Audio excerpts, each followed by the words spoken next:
Assalamualaikum and hi. Today, our group would like to tell why we advise Borhan, Oscar and Mimie to incorporate their business to the private company under Company Act 2016. First of all, this company just need not more than 50 members or shareholder. Let's say here, Borhan, Oscar and Mimie, only 3 members. So, they are qualified to register under private company. Second, at least they must have one board of director or director. Okay, another reason why they need to choose private company is because this is the separate legal entity. The separate legal entity means Borhan, Oscar and Mimie will be separate from the business organization. Example that Borhan want to own the property, so he can own that property under his own name. Second, this business will be run with a long-term period. There is no expiration. Okay, example, the business was bankrupt or will be said as a bankrupt. So, before bankrupt, Borhan, Oscar and Mimie can transfer their business to the other party to continue or run their business. So, I can say here, whatever happen, it will not affect the company, which is the private company. Okay, other than that is limited liability by share. Okay, this limited liability by share, example that Borhan and Oscar, they already fully paid the share of the company. So if there is something happen, there will not be responsibility to pay the debt. But however, example Mimie, she did not pay yet or she did not fully pay the share of that company. Example 30%, she already only paid for the 20% and there is 10% left, right?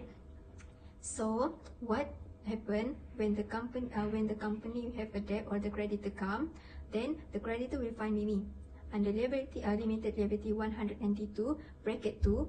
However, the creditor just need to ask for the share that she did not pay yet, which is 10%. So the Mimie, she will just pay for the 10% to the creditor for the debt of that company. And under that is the transferability by share was very restricted by the member of that company.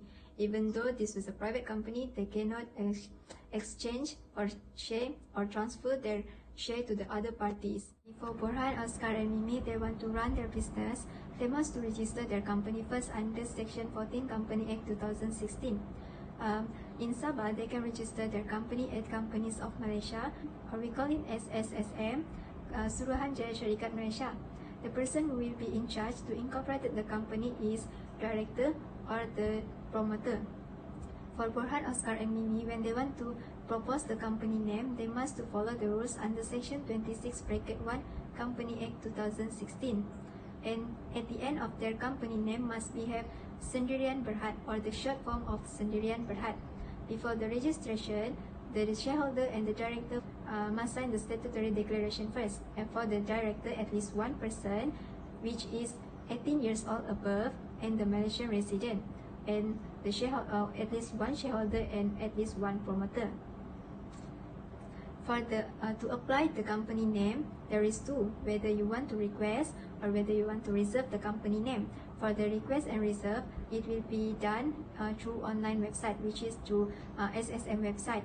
For the request, you need to Borhan, Oscar and Mimie need to pay for the 1,000 ringgit to request the company name that they want to register. And for the reservation, they need to pay for the 50 ringgit based on the name that they was applied. And don't forget to complete the business registration form under Section 14 bracket 3 Company Act 2016. And the person who will be declaration for the compliance is the director or the promoter. And then before submit the document, they must to put the extra documents such as the identification card of the director. And then before they submit the document or on the time that they want to submit the document, they need to bring the 1,000 ringgit to pay. Other than that, the certificates of the appliance of the incorporated company will be granted by the SSM only. And then within 30 days of the incorporation of the company, they must to find the secretary. It was required to file the constitution after the incorporation. Last but not least, before running the business, Borhan, Oscar and Mimie must get the certificates. the license or the permit of the approval for the incorporation of the business. The business was being established by Borhan, Oscar, and Mimie on 21st February 2021. They are agreed to be the shareholder for this business. Okay, this business is they be the supplier of supplying the textbook and stationery product to the University Malaysia Sabah student. So it was located at Sabah. And then their mission is to fulfill the customer needed, and the vision is they want to be the best choices university product, which is be the best suppliers to supply the textbook and the stationery product to the University Malaysia Sabah student for the long-term period.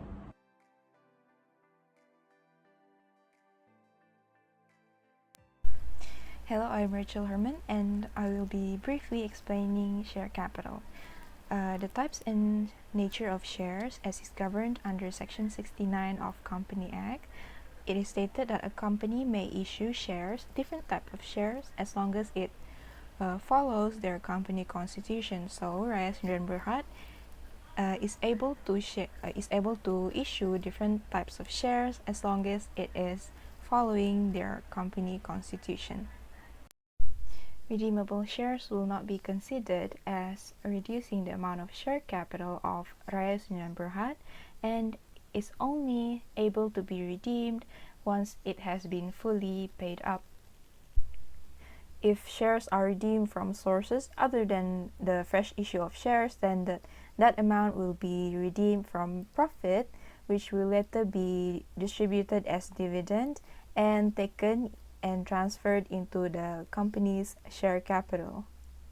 Next is the right and power attached to shares. Okay, so according to we can refer to Section 71 Company Act 2016, where it states here that the owner of shares will be granted certain rights, which includes to be able to participate in company meetings, to be able to vote in companies' decision making, as well as giving them the right to equal shares in dividends. And this right can be altered in accordance to the terms which the shares has been issued. Shareholders are entitled to the same right, privilege and advantages as I have mentioned earlier, but with consideration to the amount of stock that they hold. Next, I will discuss about dividends and the distribution of profits. Under Section 131 of Company Act 2016, any distribution of dividends from profits will only be made once the company is solvent, and anyone who goes against this section will be faced with imprisonment and will be fined. Any distribution of profits needs to be authorized by directors, and they also have the right to stop any authorized distribution of profits if they find that it will cause the company to be not solvent once the distribution is made, and punishment in form of fine or imprisonment will be imposed on those who authorize improper and unlawful distribution of profit.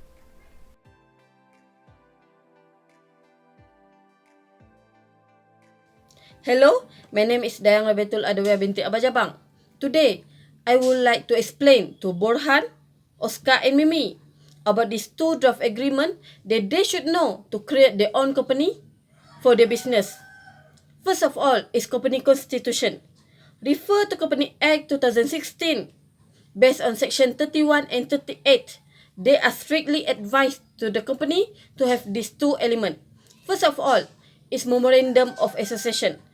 This Memorandum of Association is necessary to all companies to have their own, and this document already included the rules and regulation of the corporation. Second element is the Article of Association.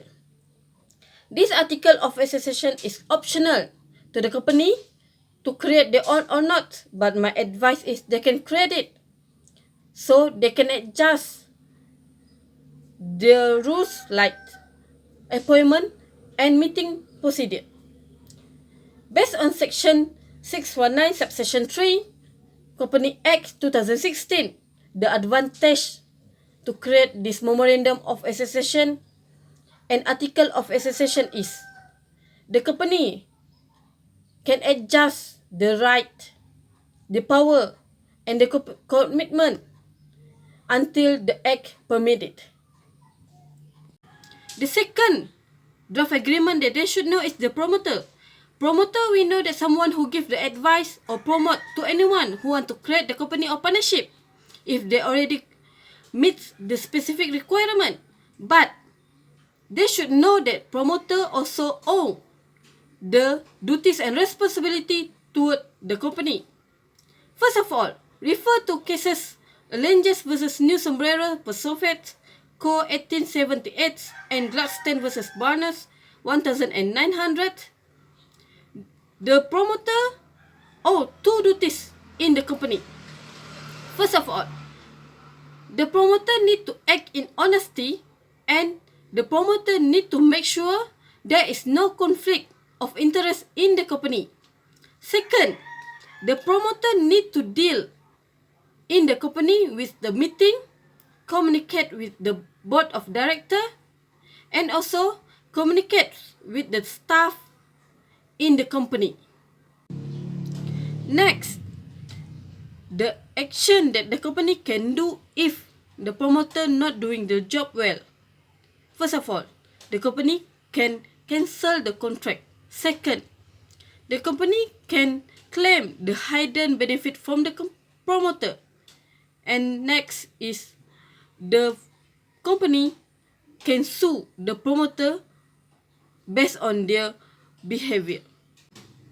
Last point, if the company choose to assert the contract, company may have a cause activity against the promoter for deceit, fraud, and legal misrepresent.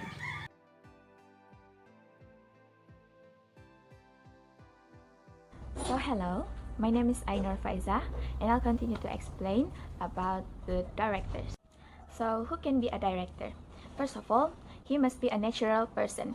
A natural person is a living human being with consciousness, not a monster. Because law can be applied to monster. It only can be applied to living human being, a person with consciousness. And then, second of all, he must be at least 18 years old or above. So next, I'll explain about the disqualification of directors. Like I said before, anyone which is a natural person and at least 18 years old or above can be director, but they will be disqualified to be a director if, first of all, he or she have been declared bankrupt by the bank. Next, he or she will be disqualified to be a director if he or she have been convicted or found guilty by the court of any offenses involving bribery or fraud or those white-collar crime. Last but not least, a person cannot be a director if he or she have been a director of two companies in 5 years, but the company went into liquidation within 5 years. But with leave of court, even with these three disqualification, a person can act as a director too. Leave of court is a grant by the court of something which without the grant it will be unlawful to do. So far, we have been known who can be a director and the disqualification of director. So now, let's go to the duties and liabilities of a director. Any director of a company has this fiduciary duties to use her or his power just for the sake of the business and nothing else. Just for the business and in good faith.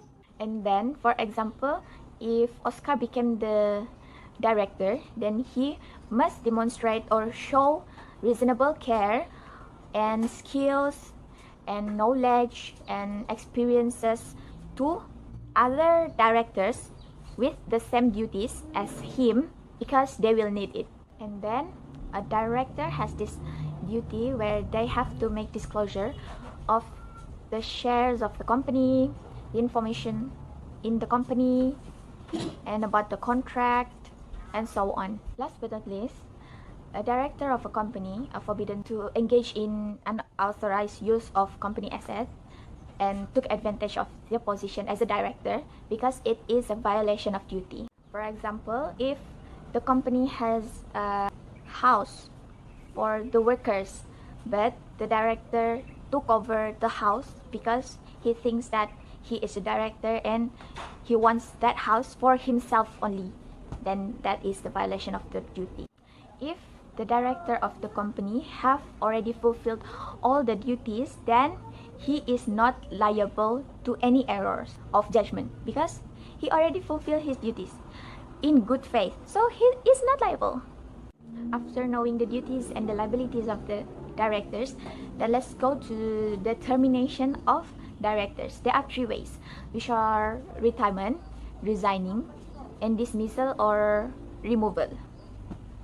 So retirement, in a private company such as Raya Sendirian Berhad, the company have to send a written resolution when deciding the retirement of a director.